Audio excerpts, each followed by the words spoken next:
এই সেই আমার ছোট্ট শখের রান্নাঘর, যেখানে আমি প্রতিদিন রান্না করি।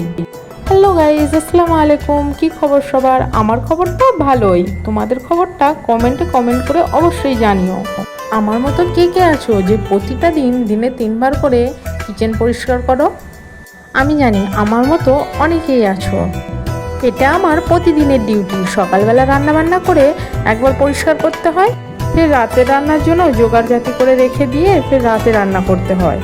রাতে রান্না কমপ্লিট করার পর রাত 2টো 2:30টা যটাই বাজুক, আমাকে কিন্তু কিচেন রুম পরিষ্কার করতেই হবে।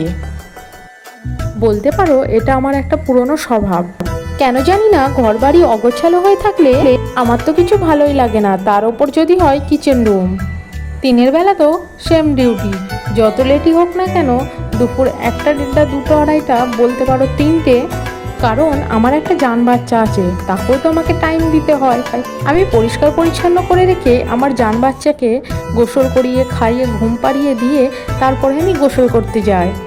ঘর বাড়ি পরিষ্কার পরিচ্ছন্ন পরিপাটি না হয়ে থাকলে নিজেকে যেন পরিষ্কারই মনে হয় না। সব কিছু পরিষ্কার তো হয়ে গেছে, এখন আমি বিদায় নিচ্ছি। দেখা হবে অন্য কোনো মিনি ব্লগে।